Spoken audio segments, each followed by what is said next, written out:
All right. Welcome to the Hodgepodge Podcast. I'm your host, as always, Dylan Hodge, but you guys already know that. I'm on Instagram at I am Mr. Dylan Hodge. You can follow the podcast as well at the Hodgepodge Podcast. If you guys are enjoying what you are listening to right now and you want to help support me in the podcast, then wherever you are listening to the podcast, please hit that plus, add, or subscribe button and just send us a little feedback. Send us a 5-star review if you like us. If you think we suck, then just I might as well you not leave one than give us one. So, but also write a review and tell us how we're doing. You want to ask us a question? Write it on the review statement. Or you can send the podcast an email at thehodgepodgeproductions@gmail.com. That's always in the podcast description box. So never feel embarrassed if you have a question for me. I have a lot of questions coming up in the next Q&A. I'm going to be doing that in the next couple of weeks. But there's a little thing that I do want to talk about. We went on actually an unprepared break. A couple of weeks ago, we put up the Townsend podcast episode, and I was fully prepared, like I always am, to come back the next week. But Sunday night got here, and some podcast had been canceled out of my control. I couldn't do anything about it. And I was not prepared for any other type of episode because I was planning on having these guests on and just having chats. But due to the cancellation, it was Sunday night. And here's the thing. I never record on Sundays. Unless I have to. But like a lot of podcasts, if their episodes go out on like Wednesdays or Thursdays, they'll record the previous day. I don't do that. I like to just take, a couple of weeks or 3 or 4 weeks or shit, even, 2 or 3 days out of each week and just get a bunch of stuff recorded so I can have it in case, unexpected things happen. Like, I was so prepared back in the day that I could go on a vacation for 6 months and nobody know it. I was that prepared, but life got in the way and I let this slip and go behind me, which is never going to happen again.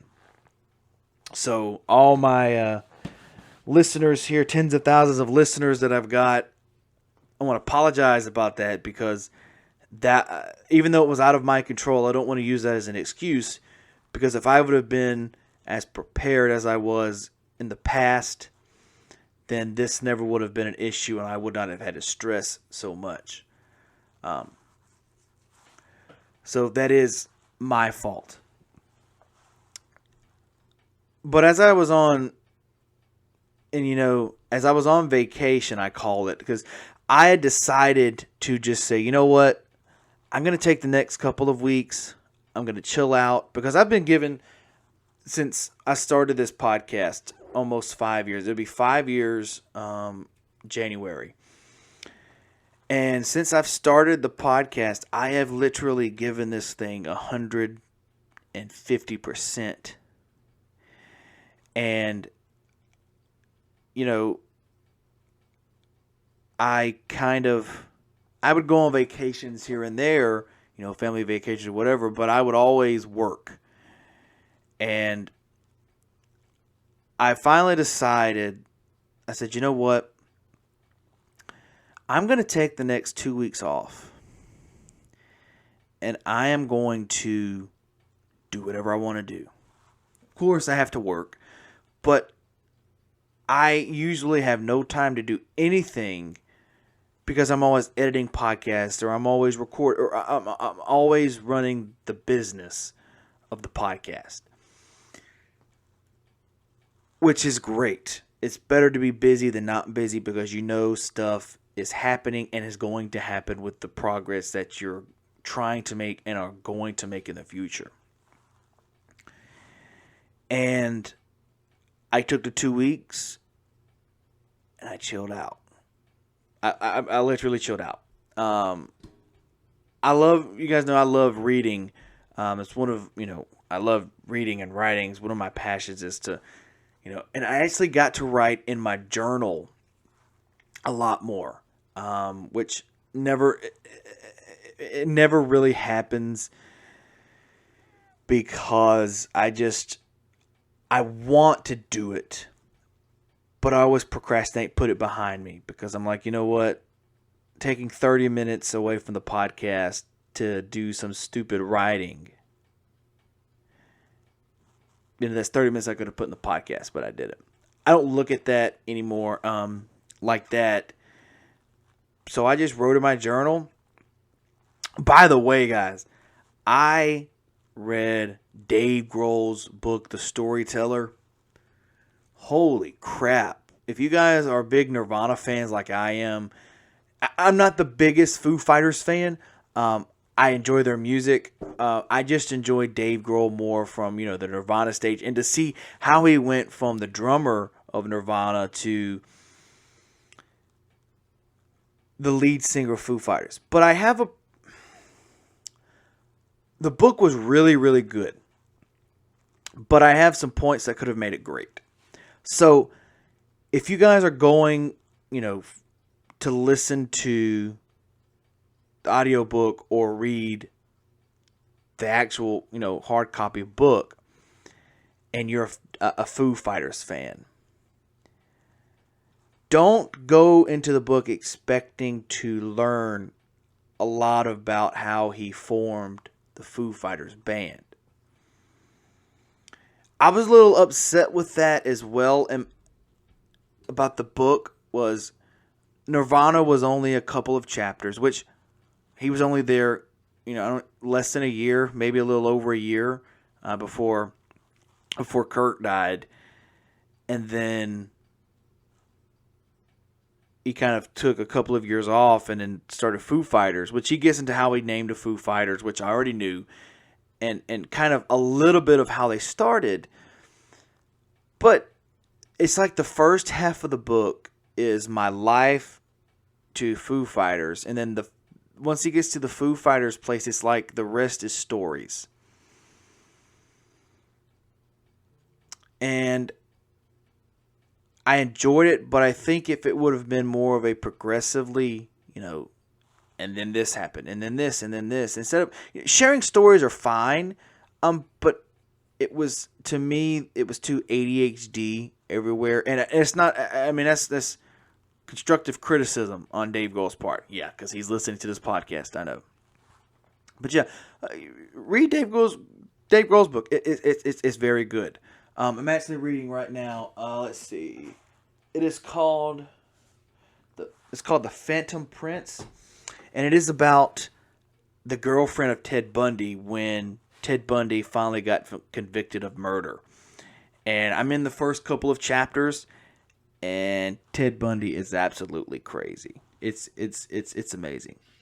But I hope you guys had a very great Halloween. Hope you guys got a lot of candy, took your kids out trick-or-treating, got them candy, and then stole their candy once you went to bed.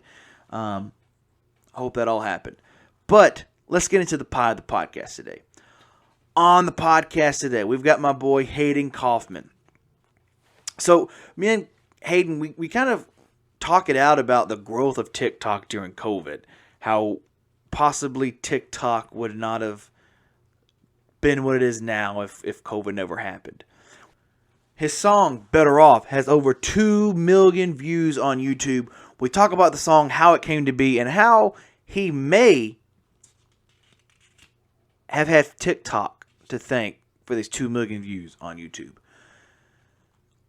We chat openly and honestly about how easily it is to get irritated, but trying to not let the irritation destroy you as a human being and the product that you have built.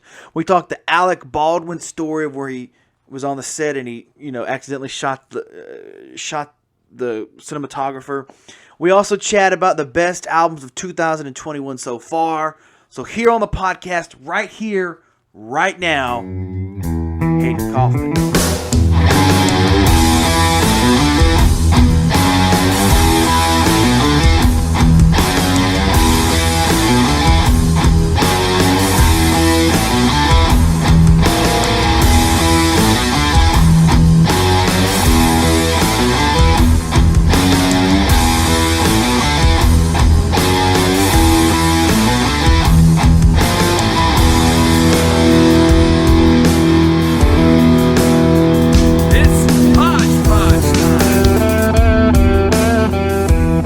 Hayden, how you doing, brother? Doing well, man. Doing well. How are you? I'm good, man. Thanks for thanks for jumping up on here with me. Really appreciate it. Yeah, no problem, man. Appreciate you asking, man. Yeah, dude. Let me tell you something about your buddy Clay, your manager Clay. That guy. Yeah. I have been talking to Clay literally. We've talked probably 8 hours in the past 3 or 4 days. That guy is something else, isn't he? Yeah, Clay. Hey, Clay will talk to you, man. If you need somebody to talk to, let Clay know.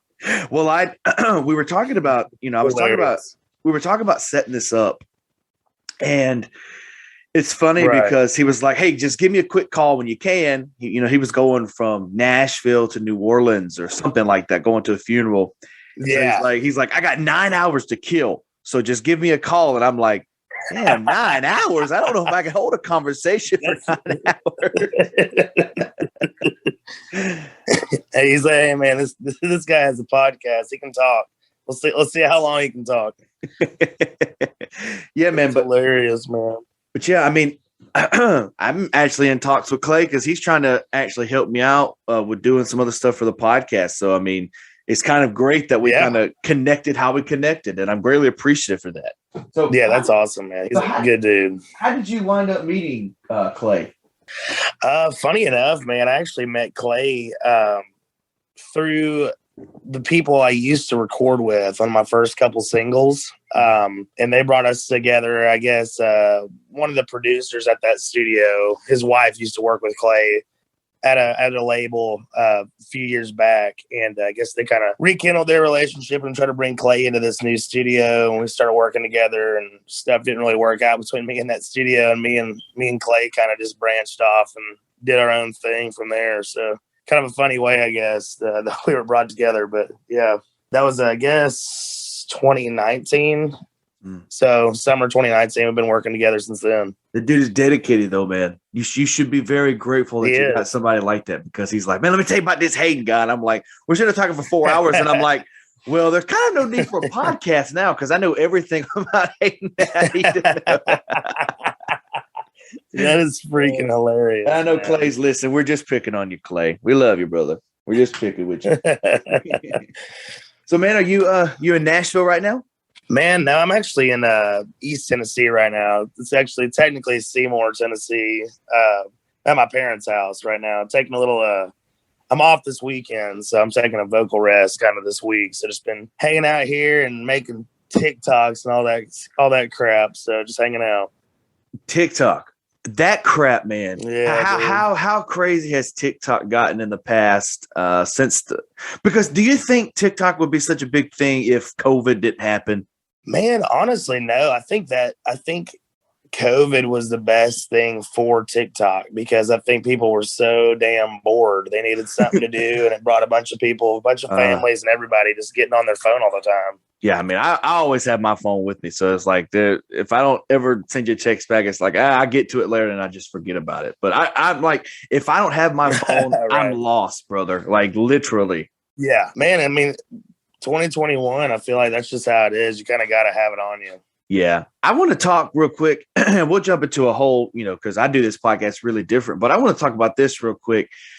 Your song, Better Off. I don't understand how, because I was on YouTube, and this thing has over almost 2.5 million views on YouTube, which is absolutely crazy. How? Yeah, it's nuts. This is probably a loaded question, but how did it get to 2.4 million? I know that's hard, but like, did you just promote it that well, or is it just like word of mouth? How does stuff like that happen? Man, I think a lot of it, well, I know for a fact a lot of it was, like we were just talking about TikTok. Like, TikTok really blew that song up. And then I think another half of it was just, obviously it had a bunch of love and it was getting blown up before it even came out on TikTok. And then I think luckily that I released the song on a Wednesday. 2 days later, I dropped the video on a Friday. And I think somehow we just luckily hit an algorithm and the thing caught a wildfire. I mean, it's like 2.5 million in 2 months. So it's like moving insanely fast. Yeah, man, I want to, since we're talking about it, I want to play a little bit of clip of it real quick right here. Yeah. If you're cool with that. Yeah, please do. Up, hat back, tap, cracked, half lit, ready to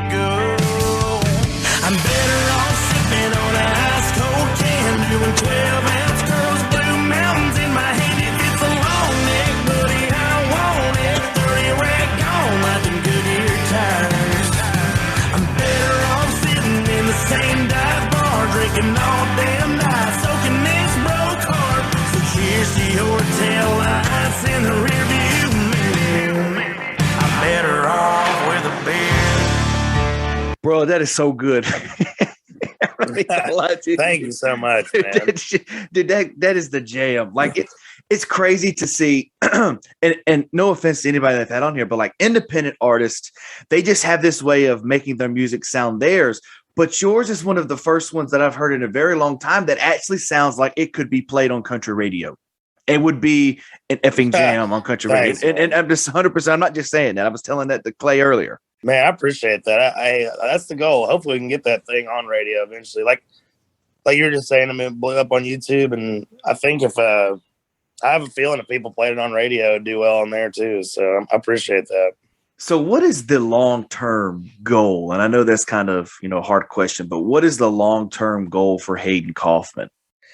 I mean, honestly, just right now, keep doing what I'm doing. But I mean, hopefully eventually, we're doing bigger and better things. And, obviously the goal for me is to be playing stadiums one day, you know what I mean? Be a household name and, try to be up there with the big dogs and be in the talk. But until then, man, just really, I think the biggest thing for me is just focusing on me and, trying to separate myself like in this independent world, and all these guys that are getting signed, kind of separate myself and create my own following without, I guess, being on any of those tours or having any handouts or collaborations or any of that kind of stuff. So just trying to build my own following as, I guess, organically and as big as I can until then. Now, here's a question that I want to ask you, Hayden, and it's because I feel this. I feel this really with my podcast. It's like, I've been doing this for almost 5 long years. It's doing okay. It's not, it's not the biggest, it's not the best. It's doing okay. But then I would just get irritated when like somebody with a name will come in and will start a podcast and all of a sudden, boom, with no trying, it's taking the number 1 spot on the podcast charts, or it's doing this or it's doing that.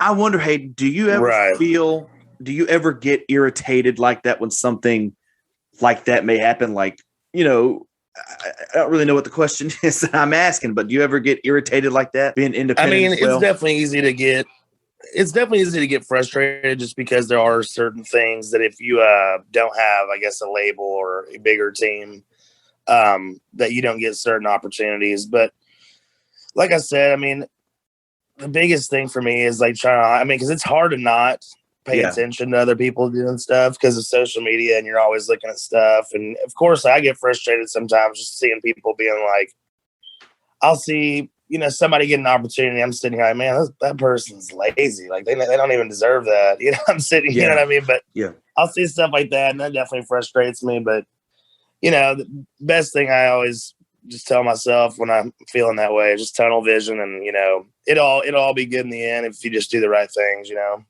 What's the one thing in the news that you've been studying lately? Like, is there just one thing that you're like, man, I got to keep up track with this every day? In the news? Or just entertainment world general? Like, for me, it'd be the Alec Baldwin, accidentally shooting the the art photographer or whatever she was. No kidding. Yeah. No, I mean, honestly, I don't even watch the news, to be honest. But like, I mean, if there's anything I'm keeping up with, I don't know. I guess I've definitely been seeing a lot of that stuff about the Alec Baldwin thing. But I don't know. I pretty much try not to watch the news, honestly. What are your thoughts on that Alec Baldwin thing? Because I feel that people complain all the time. They're like, it's Alec Baldwin's fault. But I'm like, how is it necessarily his fault when he was playing in a movie? It's a freak accident that happened to Bruce Lee's kid a long time ago. It's one of those crazy things. It's just quit. Alec Baldwin hates himself enough because of what happened. But it's like, come on, man. You can't be giving it to Alec Baldwin just because he made a mistake. And somebody's life was died because of it. And it's like, bro, I don't know. It seems like a super tough situation. Obviously, I'm glad I'm not in those shoes because that just seems brutal. But man, I don't even know what to think of it. I think the only thing I was seeing, I didn't know. I guess he was one of the producers on set, and so they're saying that's part of his fault, I guess, because they didn't hire the right people or something to be taking care of the gun and making sure it was 100%, safe at all times. And who knows, man? But I feel bad for everybody involved in that. It's just a tough situation. What do you do outside of music? Do you have another job? Do you do anything like that? Or is music kind of your main job, main focus? Man, it's all music. I Okay. during the weeks I'm in Nashville and I write songs almost daily, just depending on the week, I guess. But writing songs and on the road on the weekends, man, it's a full-time deal.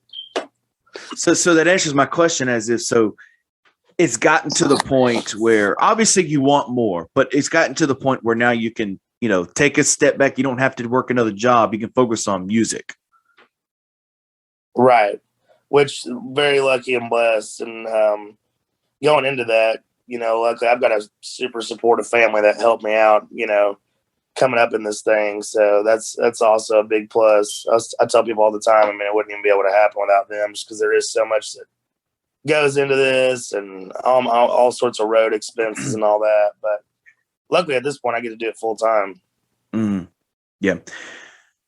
So what's been the main difference to you, like when you're first starting out making music? Because obviously when you first start out, you're not doing crap. You're not making anything. Sometimes the music's good. Sometimes it's crap. Sometimes you don't realize it.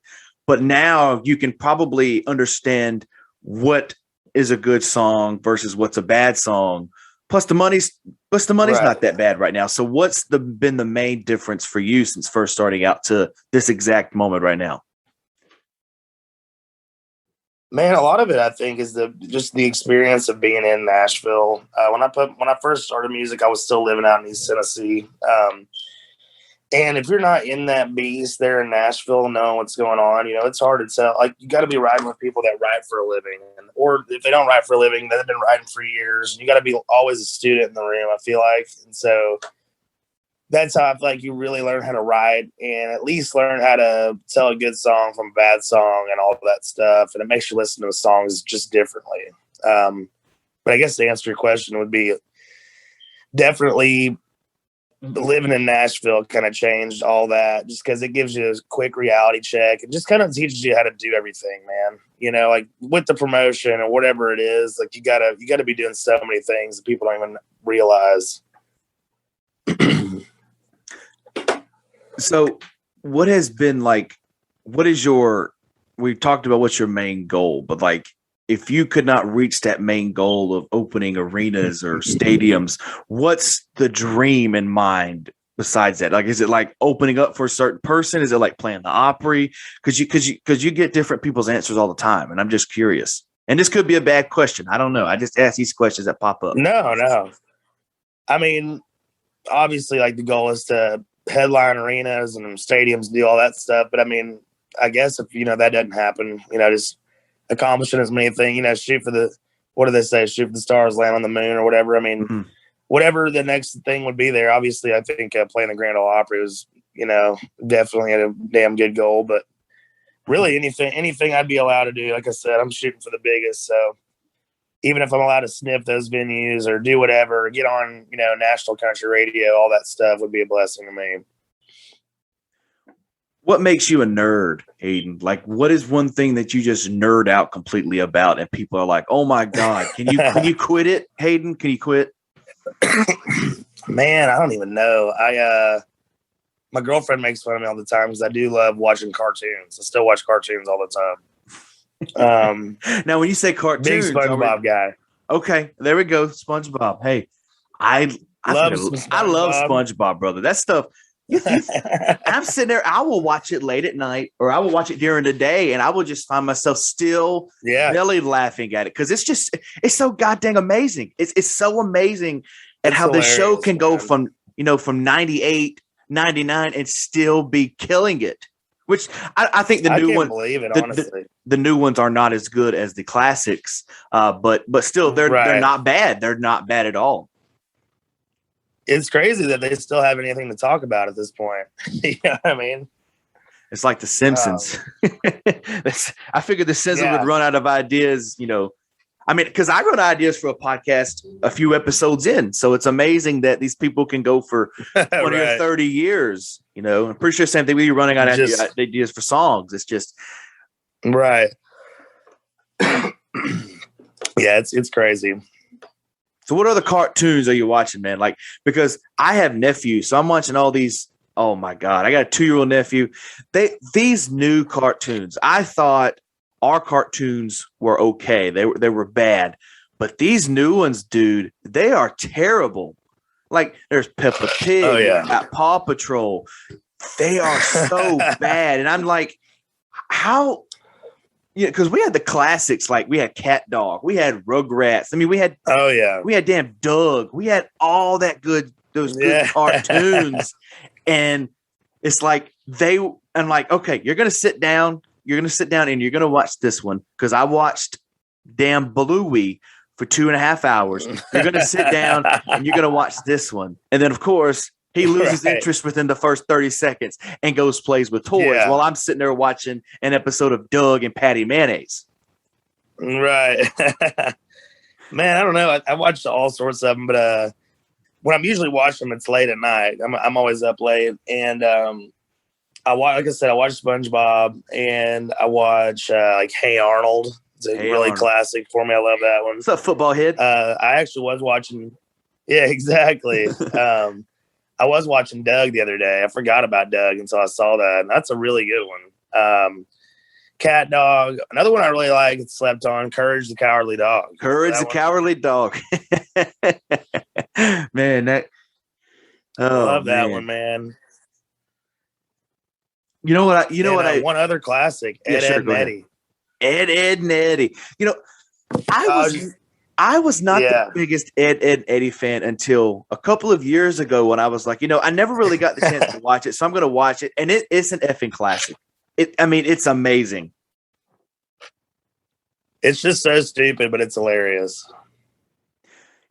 I found on Amazon. I'm a giant, Marvel nerd, stuff like that. I found the original Spider-Man cartoon back from the 90s that I used to watch on Amazon. And it's the complete series.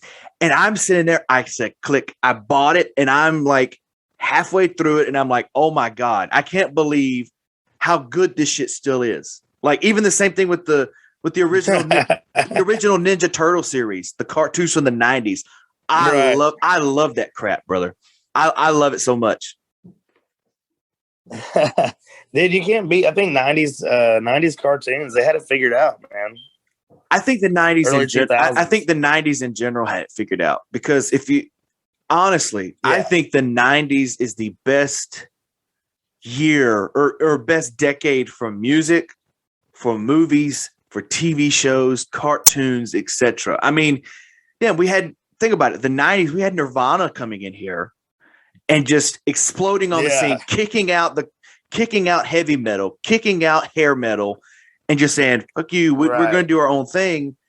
And then 90s, you had Garth Brooks coming in and killing the game. Then you had you had Forrest Gump and Shawshank Redemption. Then you had all the classic Michael Jackson stuff. It's crazy to me how good the 90s was versus what we have now. Which what we have now is it's okay. It's not my favorite. I don't really listen to country radio that much, just because I don't really like everything that goes on there.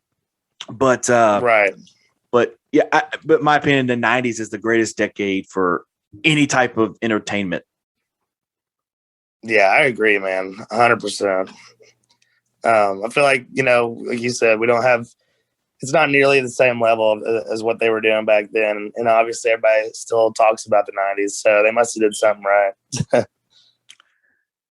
Yeah, man. So I like taking dark turns on this podcast, and we've got some time. I got your book for a little while, because I just love how the progression of these podcasts goes.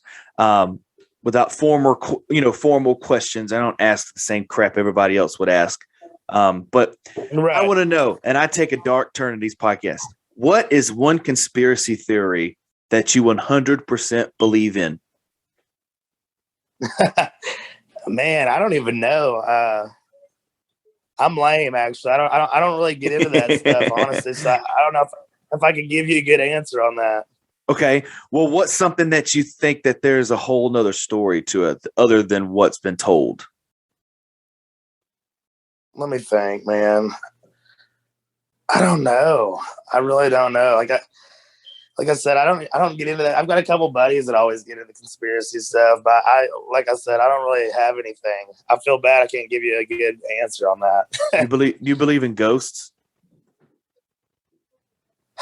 Honestly, no. I really don't Really? believe in ghosts. When I was a kid, I think I did, but Uh, now I don't know. But my girlfriend does. She believes in it, and so then I get a little scared. I'm like, man, you know what? Maybe you're right. I don't. I really don't know. yeah. What made you? What What just about made? you? Do you believe in ghosts? Um, I do to a certain point. Like I don't think like there's all these ghost shows on TV which are obviously staged and fake. But there's one story that one experience that my whole family had, here, and this is what I'm saying: the difference between ghosts that I believe in, and so Right. my mom's dad died. Let's see, I was 5, so 2003, 2004 ish, something like that, and Yeah. my mom she has a jewelry box in her bedroom, and she kept his pack of cigarettes, his last pack of cigarettes he had, his eyeglasses and stuff like that, kept it in the jewelry box. Well, one day we're just sitting here. I'm in the living room. Mom's sitting right there by the couch, and we're sitting there. And I just start going, I smell something. And I'm like, what? I don't understand what I'm smelling. Maybe my allergies are acting up. Something is happening. And then my mom goes, you smell that too, don't you? And I was like, are you burning something outside? Is there a fire somewhere? And brother, I tell you this, Hayden, if I'm lying, I'm flying and I haven't touched the ground yet. I walked into my mom's room. I was going to get something out of her dressing room or something. And there, right beside her locked jewelry box, was the same pack of cigarettes that he had smoked years before, sitting right there by her jewelry box. No one had touched it.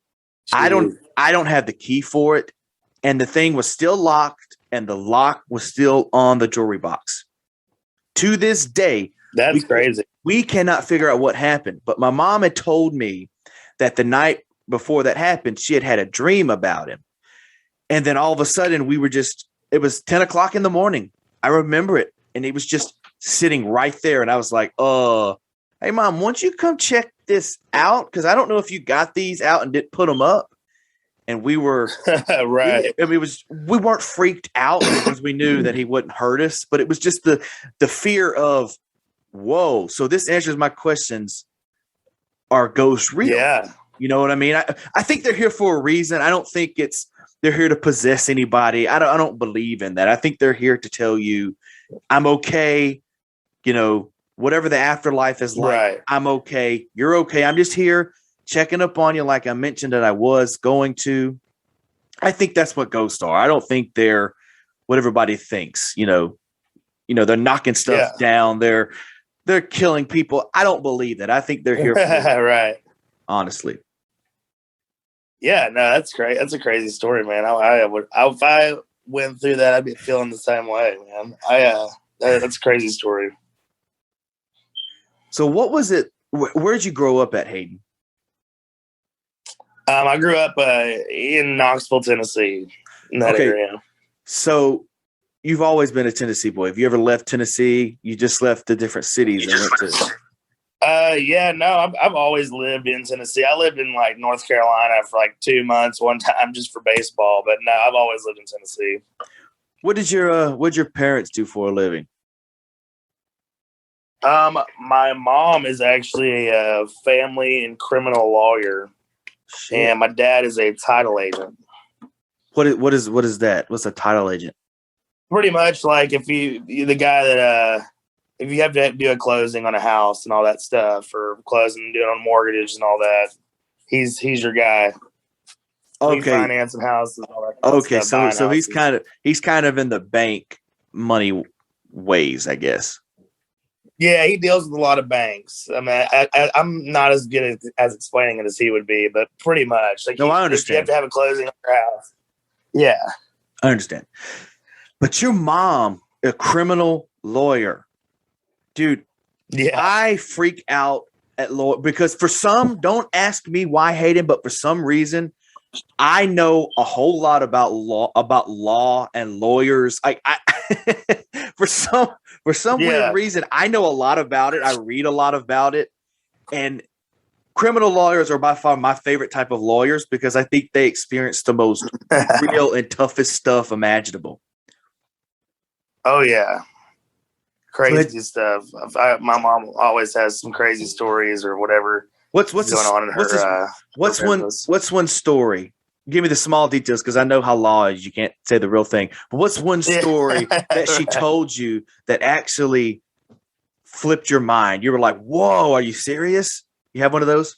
Man, honestly, nothing specific, but one thing that like when I was a kid and like even now today, I still think is just wild. So she'll have to like my mom, if anybody listening to this knows my mom, but my mom's a tiny little petite lady, and she will have to go like sometimes into jails or whatever it is. I don't know if she's been in a prison. She maybe has. I'd have to ask him, but she has to go in there all the time. And as you can imagine, when those people haven't seen a pretty woman or whatever in forever, she gets like heckled going in there. But I always thought that was the craziest thing ever when she just goes see like a client or whatever she's representing sometimes.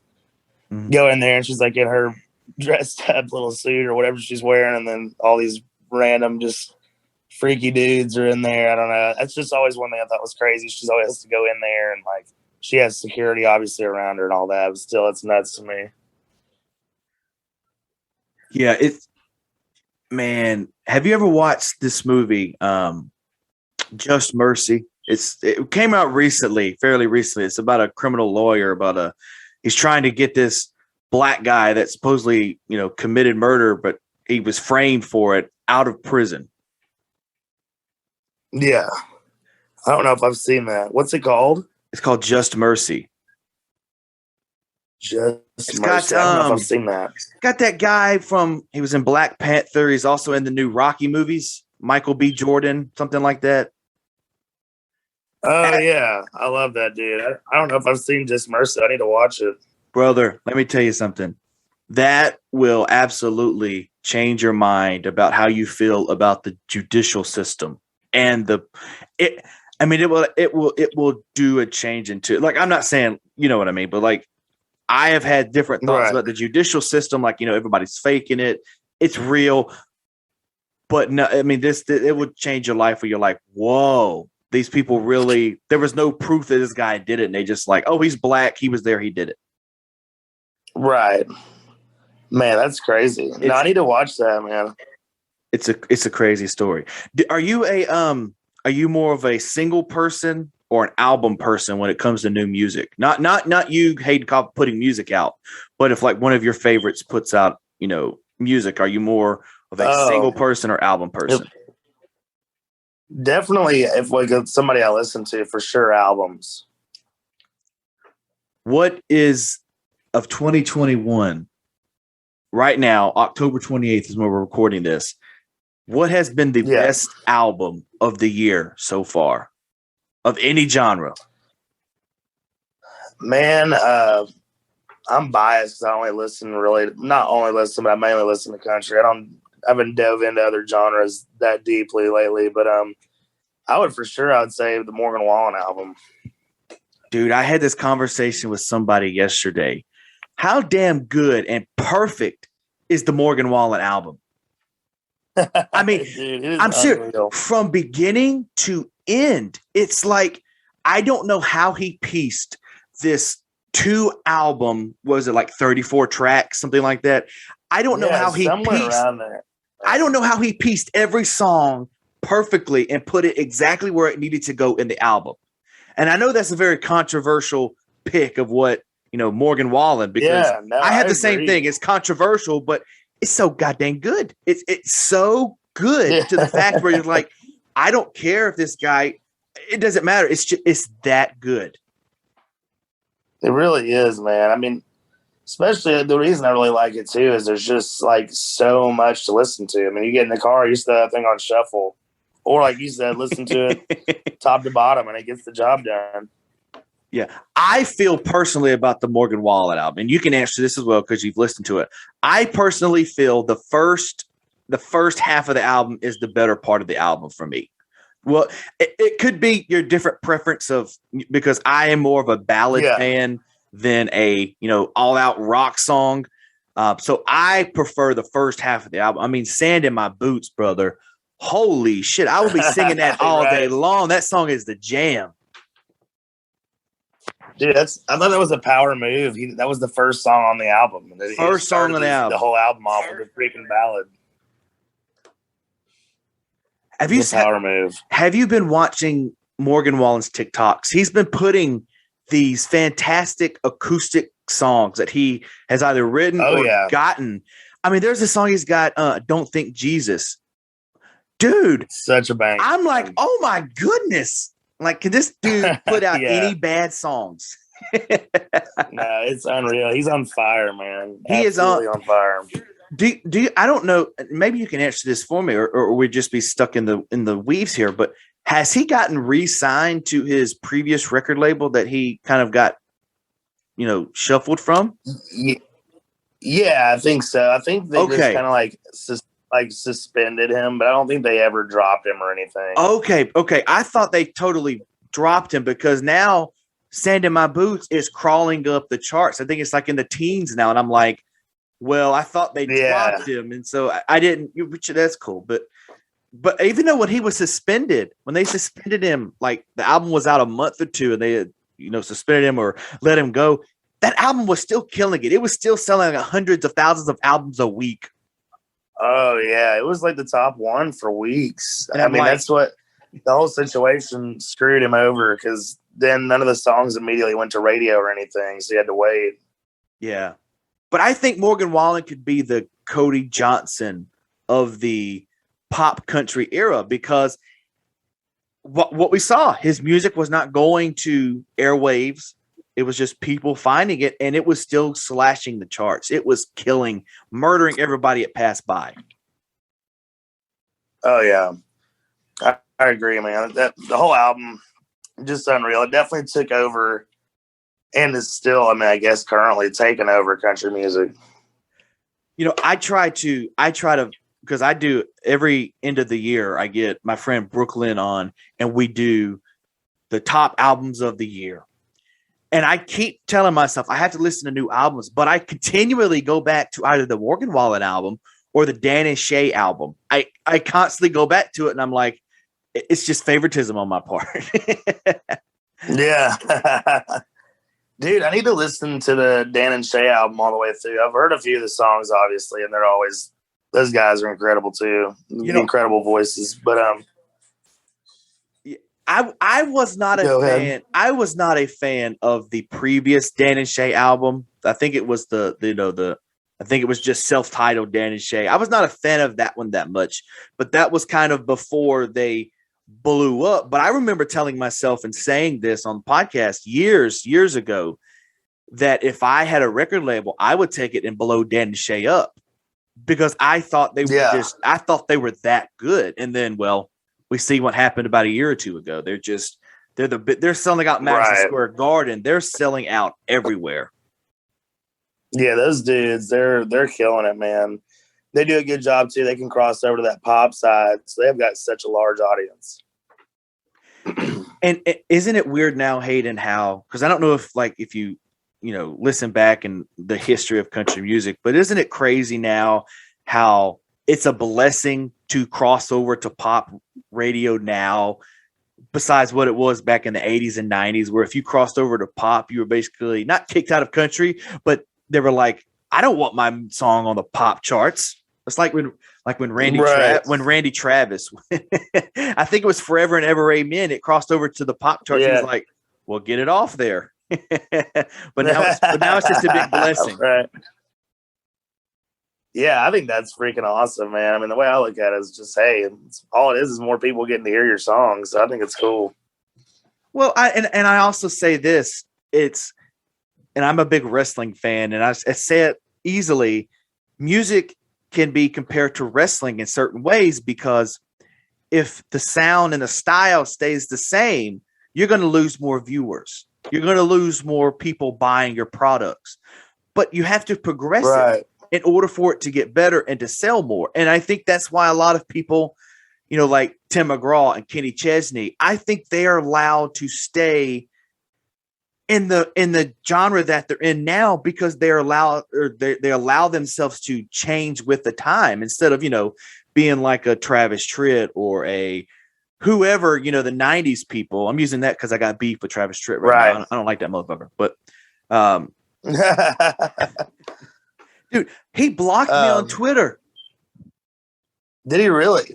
Let me tell you what happened. I'm good friends. I'm good friends with Walker Hayes, right? I'm fancy like Applebee's, that guy. Yeah.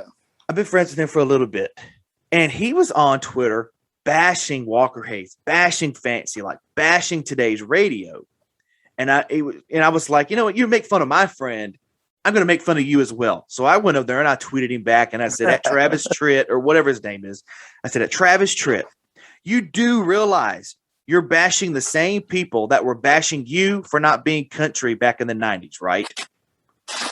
That was the same thing that I did. And I went to look at it because I'm very obsessive and I love starting crap on social media and then getting off of there. I love doing that. And then I went back and it said he had blocked me. And I was like, well, at least he saw it. At least I got under his skin a little bit. Right. That's crazy, man. I don't see the point in even him saying that, like you said, like music's changing all the time. So of course, like, whatever's hot at that time, people are like, that's not country or whatever. But the genre is always changing. Yeah, but they say it because that's the cool thing to say. That's what the cool kids are saying now. Right. I agree. Like I seen Kelly Clarkson one time come on there and say, today's country isn't country. And I'm like, bitch, you're not even country. You're pop. So sit over there and shut your mouth. It's like Snoop Dogg. Snoop Dogg coming out here and going, dog, country ain't country no more. How would you know? You're rap. You're not country. How would you know? That's hilarious. That's true, man. You're speaking facts. So are you naturally a positive person? Like, do you try to keep yourself as positive as possible? Because I want to know the deep inside the mind, the psychological mindset of you, Hayden. I would say so, man. Definitely. I'm a very positive person. I feel like I'm probably that way. I played a lot of sports growing up. I actually played a couple years of baseball too in college, but baseball is a super, as everybody knows, big failure sport. You go 3 for 10 and you can make it in the Hall of Fame if you hit 300 your whole career. But yeah, I would definitely say I'm a positive person.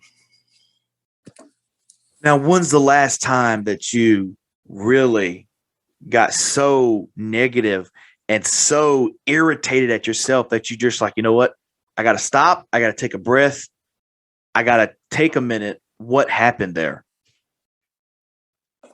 Irritated with myself? Yeah. When's the last time you did that? Probably freaking 30 minutes ago. No, I don't know. Probably if I just ever let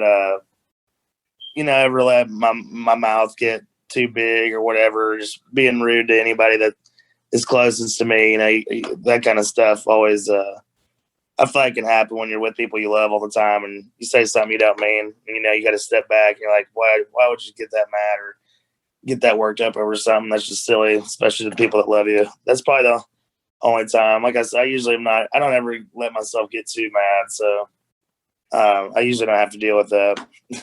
But how do you stop yourself from getting so mad? Like, because I have that problem of I don't say anything. I'm usually quiet. I suffer from a lot of anxiety and a lot of depression. And I'm usually the person to just sit back, be in the corner. But once I just get so irritated, it all comes out at once. Like it's this big ball of fire. And, Jerry Lee Lewis is hitting on the keys while I'm pouring all this shit out to everybody. And I'm like, I just get so irritated at myself. And once I get irritated, I just can't stop for a little while. So what do you do in your mind? Do you meditate to yourself in order to stop, to not get as irritated as or mad as you described it? Yeah, I mean, I don't know if it's meditating. I don't know. Like I said, I've dealt with like a lot of frustrations. I think I learned how to really deal with it through sports, and you just can't let yourself get too flustered if you want to continue to do whatever the task is at hand. So, I don't know, man. I just try not to if it's something small or say just something silly most of the time, which it usually is, unless obviously it's like a big deal. It's usually not that important to waste energy and get mad on, in my opinion. So I'm usually not ever having to really worry about it and deal with it. Just kind of walking to the beat of my own drum. Do you read books at all, Hayden? Man, I don't. I'm bad about that. I honestly should read books, but I do not. You listen to any type of podcast? Or are you all just like a music? I would say I guess it's listening to podcast. I get on YouTube and watch that Bussin' with the Boys podcast. You've heard of that one?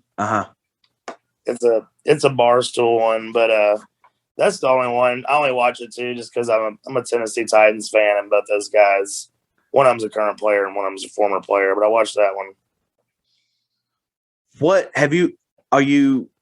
Now this is me getting into the personal side of Hayden, and I kind of call it quick question, quick answer. Are you okay? Do you like spicy food, hot food, or just regular food? Like, how was your heat preference? More regular. Like if we go to get hot chicken in Nashville, the most I'll ever go is medium, but usually just a mild guy. Now, here's a question. Hot chicken, Nashville hot chicken. Is it as good as they say it is, or is it overhyped? Dude, to me, it just depends on where you eat. Like, my roommate eats freaking hot chicken every day. He's trying to eat every hot chicken place in Nashville, which is a ton. And I've had some that's not very good, but dude, if you go to Hattie B's, if you've ever heard of that, it's incredible. I love Hattie B's. I think that's like isn't that like the biggest and the most notorious one there in Nashville? Yeah, it's turning into like the biggest tourist one too, but like it's just so damn good, man. It's just hard. It's hard to beat. Right. What is the most underrated restaurant in your opinion? The most underrated restaurant. The most underrated. What was that? Oh, I'm just thinking, man. I don't know. You talking about just in general or anywhere in the country, just like a chain? Your opinion, whichever. I mean, I would say a chain because everybody would know that. That's not Nashville listening. Right. But whatever your preference is. Dude, I don't know if it's slept on, but I mean, I'm a huge Texas Roadhouse guy. I think I find out all the time that people I know a lot of people that haven't eaten there. I'm like, dude, you're missing out. It's incredible. I choose Logan's over Texas Roadhouse, in my honest opinion. Really? Yeah. I mean, yeah, Logan's gives you peanuts. They do at Texas Roadhouse too. Oh, not here. Oh, really? Not here. Hey, COVID, man. They took it out of the budget. Probably so. What about the most overrated restaurant in your opinion? Because mine is easy. What's yours? You go first on that one. Mine is Chipotle. Dude, retweet. I'm the same way, man. It's good, but it's not like because we don't have one here in Mississippi. So we have some in Louisiana. Yeah. And so, my dad works down there. So sometimes we'll go over there, whatever. And I was like, hey, let's check out Chipotle because my sister was wanting to eat there because, she sees the celebrities eat it in California. So I was like, sure, let's try it out. I've never had it. I want to try it. They talk about it all the time. And I was like, it's fine. It's a burrito, but I can go to Taco Bell, which I fucking love Taco Bell, and get a burrito that tastes just the same for half the price. Right. Yeah, I'm the same way, man. Also, do y'all have Moe's down there in the Southwest? The same kind of deal as Chipotle. Yeah, we do, and I've never eaten there because I think it's the same way as a Chipotle. I would just consider it overhyped. Yeah. I just tell everybody here because everybody's hype on Chipotle. I'm just like, dude, Moe's and all that is just as good. Like, I don't understand the hype of hyping this particular place up. You know what I mean? It's like it seems. I guess it's trendy or something. I don't know. Okay, here's a cool transition we can go to, and we're bigger guys, Hayden. I'm a bigger guy. You're a bigger. We love food. Let's be honest. We love food. Yeah. So I want to know: Got to. Chick-fil-A or Raising Cane's? Man, I'm going with Chick-fil-A. Okay. I would too. Guy. I would go Chick-fil-A as well, except for the waffle fries. I'm not a big Chick-fil-A fries guy. But I think, I just think they just hold too much grease. It's like tater tots for me. It holds way too much grease in my opinion. And so I'm not a grease. I don't like grease food here. Totally. No, I feel that. I guess too, like we don't have a bunch of cans up where I'm from, so I didn't really grow up eating that or know much about it. Well, it's crazy because the Chick-fil-A line can be 1,000 cars behind you, but you're gonna get through the line in 10 minutes.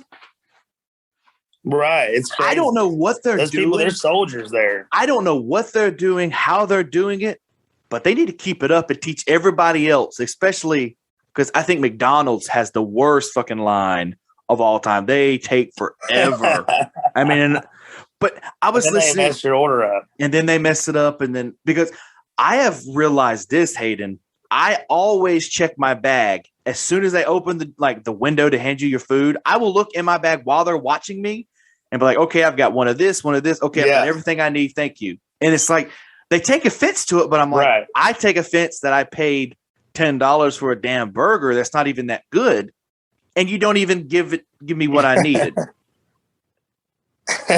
Right. I'm the same way, man. I've driven off way too many times with the wrong stuff to not do that. It's crazy because the Raising Cane's guy, the owner of Raising Cane's, I was listening to one of his speeches, and he was talking about how his motto and his force for his restaurant is, there's only so many limited items. There's only 4 items on the list because it's supposed to be quick and go. You're supposed to know, do you want 3 strips, 6 strips, a sandwich, or whatever? And they were telling you need to do these barbecue wings. You need to do this. And he was like, no, that's going to F up my system. The system is working perfectly now. We will sell barbecue sauce to give to you, but we're not going to, and I love people that are like that. Like, I'm the same way with my system. I'm like, I'm not going to fuck my system up because, and man, I've had this problem so many times. A certain artist or something will not like the way I do stuff. And I'm like, but it's my system. You wanted to do my show. Right. You said yes to the invitation. I understand I can accommodate to some of the stuff, but some of the stuff I'm just not going to do because it's my system the way I want it to do, and it works. Same thing with you when you're recording music, I bet. You have a system. It works. You know exactly what you want to do at what times. Totally. I'm with you, man. Especially in the restaurant world, that's probably why Chick-fil-A is so good. I mean, you only got a couple options. You know what I mean? Do you get the sandwich or do you get the nuggets? Dude, I switch it up, man. But I would say more times than not, I get the sandwich. You get the spicy? I'll switch it up too on that. I'll get spicy, or I'll do just a normal, or like they do the deluxe. Yeah. It's got like lettuce and cheese on it. I'll do that sometimes. The reason I asked that is because I want to know, did you partake in the Chick-fil-A sandwich versus the Popeye sandwich? Dude, I ate it because my freaking, like I said, my roommate eats more fried chicken than anybody I've ever met in my life, or I guess hot chicken and everything. And he did it. And he always swore by the Popeyes thing. And I tried it, and I was still more of a Chick-fil-A fan. I'll be honest with you. I had the sandwich before it was even a thing. Like I was like, oh, cool. They got a new sandwich. Let's try it. And this was months. Right. This was months before the damn sandwich thing come up. And I was like, it's a sandwich. Why are we comparing what's better? It's a sandwich. Who cares? Exactly. People are like, if you prefer Popeyes over Chick-fil-A, you're going to hell. And I'm like, I don't think so. I don't think that dictates whether or not you go to hell or not. I mean, I don't really know what does, but I don't think like a sandwich over another one does. Right. I agree. I don't understand why that got so much hype, but people blew it up. I mean, on social media, like people were freaking out, and it wasn't even that good. Like lines. Yeah, definitely overhyped. Overhyped. I want to know now. Now I'm going to put you on the spot, and I'll say it as well. Whose music, all right, is overhyped? Do you think that's? Man, I can give you 3 or 4 right now. I'll just spit them out. I don't care. I say shit all the time on the podcast. Man, I don't really. Let's see. I don't. Okay, I say that because like, while you think, I'll give you mine. Yeah, you go ahead. I'll give you mine. I don't like that prick Chris Young. I've had some encounters with that motherfucker. I don't like him. I don't listen to his shit. I don't like that prick. Okay, I don't like that motherfucker. I'm not a big Old Dominion fan. Never really have been. Okay. I think their music is good, but I do think it is a little overhyped. I'm not a big Old Dominion fan. I feel that.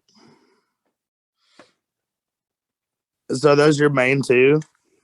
I mean, I have a couple more. Like I don't really care for Miranda that much. I just think she just has this, I'll be honest with you, a bitch about her. I just think she has that around her, and I'm like, she may not be. She may be the nicest person in the world, but from people that I'm friends with that have known her, they're like, nah, she is not the best person in the business, in the industry. So, but yeah, Chris Young would be number 1 because I realized after doing this podcast how big of a prick he was. And so this dude, Chris Young, will literally go into a studio, and you're not saying this, Hayden, I'm saying this, so I'll take the heat from it, but I don't care. I don't like that bitch. But what it is, he will take a certain part of a song. If he likes, if he thinks the word so should be in a line, he will take so, but then we'll go on there and credit himself as writing the song. What the fuck? You changed one word, and you're going to take away from these people that do not have the money that you have just so you can get a little piece of the pie. Come on. We don't do that shit in Nashville. It may be different over there in Cupcake Land where you're at, Chris, but we don't do that here. Yeah, that's crazy. And I'm sure you've heard stories of Chris Young as well. I'm not the only one. Right. Yeah, man, I don't know. No comment on that. Yeah, no, I don't. Like I said, I don't even know the guys. I got you. I don't either. But there's just too many people have told me that to not believe it. I'll be honest with you. Right. Man, I don't know. I don't even. I guess with the music, like I don't give people the time. If I don't dig it, I just don't even listen. Really, like I don't. Okay. Even know much about it. What's your favorite song on country radio? Like one person. Country radio right now. I mean, like I don't even listen to the radio. Okay. I'm like you, man. I just kind of dig around and like I only listen on like Spotify or YouTube. I'll go find like underground stuff. My favorite dudes I'm always listening to are Morgan Wallen, Luke Combs, Riley Green. I love Riley Green. Can I ask you a personal question about Luke Combs? And I want to know your honest opinion. Do you think his newest album, What You See Is What You Get, is as good as they portray it to be? Because I think that's one album that I was waiting for that was way, way overhyped. Yeah. Man, I don't know. I think one thing I don't like that he does, but it obviously works for him, is that like he debuts too many of his songs, I feel like, on YouTube before they come out, like years before. So like when he drops his album, I'm always like, damn, I've heard all these. You know what I'm saying? Yes. Like, with Wallen, dude, I didn't know any of those songs he was about to drop, and that was exciting. You know? But what Wallen did different than what Combs did is the day before the album came out, people were leaking the Morgan Wallen stuff that he was like, shit, I'm going to leak it myself. Here's 30 seconds. But then, right, Luke Combs would, and I will give Luke Combs props that Forever After All, that took the song of the year last year because just how you had never heard the whole song, but it was taking over TikTok. It was taking over YouTube for 30 seconds. And I was like, that has to be the song of the year just because of what it did. in my opinion. Right. It like spread like a wildfire. And then the album come out, and I was like, I listened to it probably twice, and I was like, okay, because I know if an album is good or not, depending on how many songs I keep from the album. Because I'll just go and delete them. You know, if I don't like the song, I'm not going to listen to it anyway. So if it's a 16-track album and I have 3 songs kept from it, it's probably not that good of an album. Now, in my opinion, you know, this is just my opinion, but right. I felt that from Luke Combs. I was like, it's okay. I kept like 6 songs from it. It was all right, but But I think Luke Combs is like Jason Aldean. I think he's overplayed, in my opinion, and he just gets. You hear the same songs over and over and over that it kind of just gets old after a while. Like Luke Combs, he released. They'll wear you out on it. Really bad, and that's one reason I don't listen to country music that much, because if I like a song, I'm going to listen to it, but country music's just going to overplay it anyways. Right. If they like the song, they'll make sure it goes number 1, and they'll play it a lot. Jason and Carrie are one of those as well. I loved that song when it came out. I was like, this is the goddamn jam. But then country music grabbed a hold of it. And they overplayed it, and I'm like, okay, all right, can we get over with it now? Let's go, come on, hurry up. I mean, honestly, right? No, I agree, man. It's crazy how they will just wear it out. That's why when people are always wanting us to cover like Luke Combs, I'm like, dude, I'm the biggest Luke Combs fan ever, but like I'm kind of burnt out on the songs right now. If we cannot do that, that'd be great. You know what I mean? It's like that long neck ice cold beer thing. That's the one to me that got so old so very quickly, because that was everywhere. And I'm like, this is not even his best song. It's okay, but I don't understand. Right. Have you ever seen Luke Combs? I thought the same thing. Man, I saw him one time a couple years ago. It was awesome. I saw him at the Ryman in Nashville. Is he one of those that just like, because people have told me that, you know, different things, but is he just kind of one of those that just stands there and plays the guitar the whole time, you know, interacts with the fans, but he's not really, you know, active around the stage? I would say, I mean, he does play guitar. He usually just like walks around and sings with the cup. But I think what was so impressive about him is just his vocals, man. It's just awesome. Oh, that guy can sing. There's no doubt about it. He can sing. It's just, he's like Ed Sheeran to me. I think his lyrics to his ballads are beautiful. Like honest opinion. Like Ed Sheeran and Luke Combs have this thing.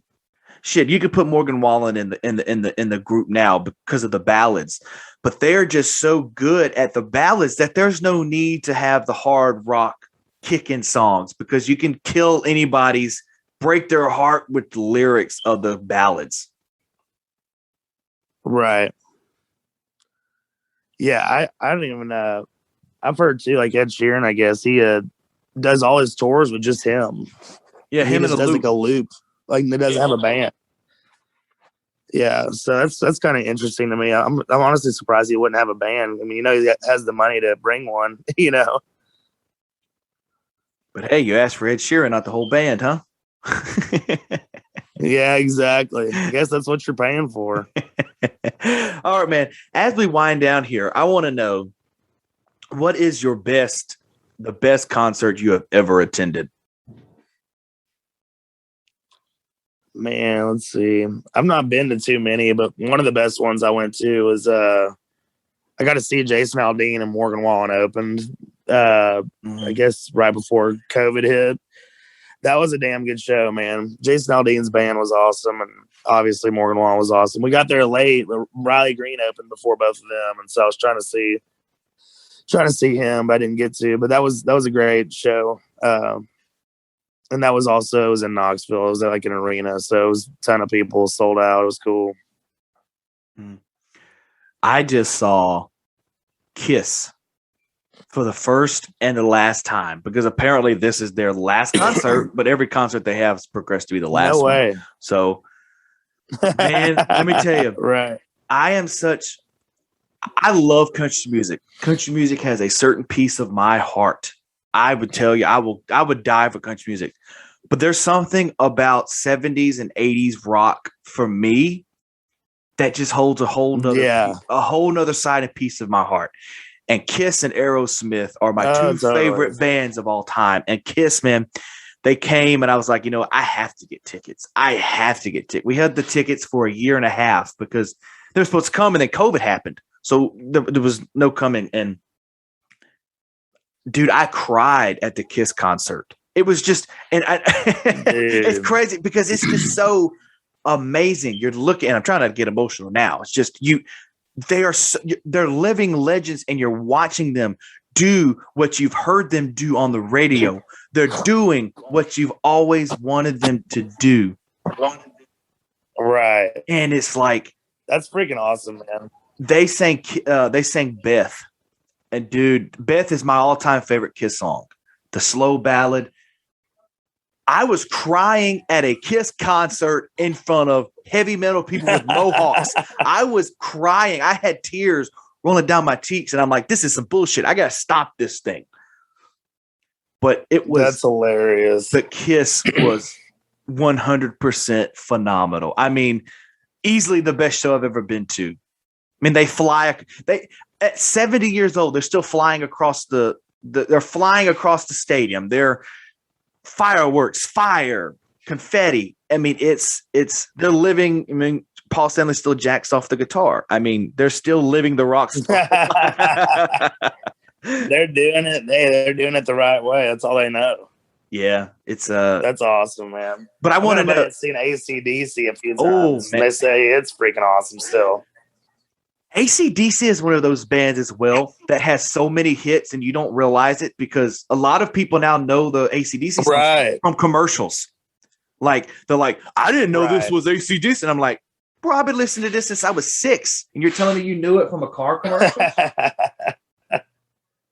Right. But I want to know. Yeah, they're legends too. I want to know, Hayden, what do you do at a concert?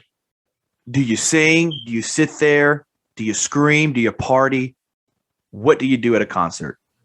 Because I'll tell you my dilemma, and I'll tell you my dilemma when you get finished, and I want to know how you would take this, what you would do in this situation. Okay. Man, honestly, I don't even sing. I just sit there. I drink the whole time and try to just stoke it in, man. And also at this point, ever since I started doing music, I try to take notes too. I'm like, damn, that was cool. I should be doing that. You know what I mean? But I sit there, probably look like I'm bored, but I'm not. I just watch and try to listen since I'm at the actual show, Yeah. Well, you're going to shit on me for this. I'm one of those, man, that you don't want to go to a concert with. I'll be 100% honest with you. I scream. I blow my voice out. I sing to the top of my lungs. I'm one of those people. But here's my there's nothing wrong with that. Here's my dilemma, and I want to know what you would do, Hayden. So it was me, my brother, and my brother's wife. We're enjoying Kiss. We're watching Kiss. We're standing up. I'm also that jerk, that douchebag that stands up the entire concert. I don't sit down. Yeah. So we were in, at Biloxi Coliseum, anywhere you sit, you're going to have fantastic seats because it's so small. It doesn't matter. You can sit the nosebleed. You're still going to see them. I mean, it's not a small venue, but it's not the biggest either.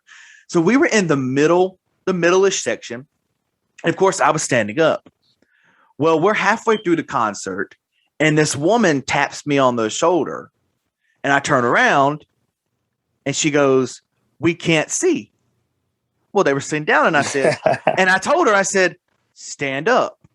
And she goes, "Come on, man, don't be like that. We have a 6-year-old kid here." And I said, "You knew the kid was going to get tired. You should have bought seats more closer to the stage so they can see." I said, I bought my tickets just like you did. I'm going to stand up. I'm going to enjoy myself. So either stand up or leave me alone. And I was like, I don't want this bitch to ruin my concert. And I went over to my brother. I whispered to him, don't sit down. Don't sit down if they ask you to. They just told me that they can't sit. Do not sit down. And then, of course, spread the word. I'm the douchebag, and I know I'm wrong for this. I'm a prick. I'm a dick. I was the douchebag that when they finally moved, I was the one that sat down. I had to prove a point that I'm not going to sit down. Right. And then they left, and I sat down. It was. Hey, but what would you? You would die on that hill. Right, 100%. Because I didn't pay $80 a ticket for nothing. I didn't. Right. What would you do in this dilemma? Would you do what I did, or would you just kind of, are you the controversial person that's just going to go, okay, I'll sit down? Honestly, a lot of it would depend on, like, if somebody was standing in front of me, I'd be like, hey, listen, I can't see either, so we're standing up. You know what I mean?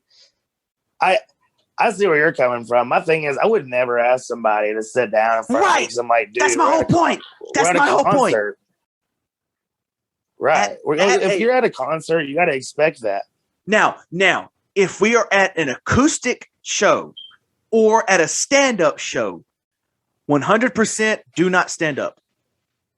100%. Oh, yeah. 100%. But you're at a fucking rock, a heavy metal rock Kiss concert.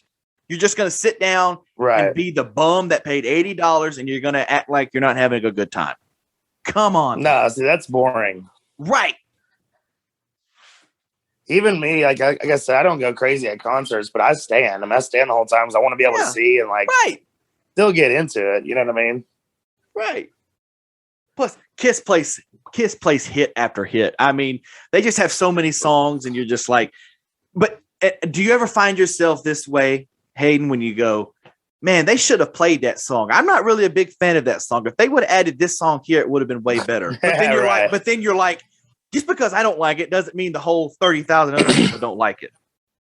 Right. No, I definitely did that. When I saw Aldine, there's a couple of songs like, damn, I wish he would have played that. Then I was like, well, I guess he does have to pick from like 100 songs. It said he can't play all of them. Yeah, man. I want to, I've said this before, but as we wind down here, we don't have that much time left, Hayden. And I do appreciate all the time that you've given me. Yeah, man. Thanks for having me on. What is this fan video that you're starting to film? What is this?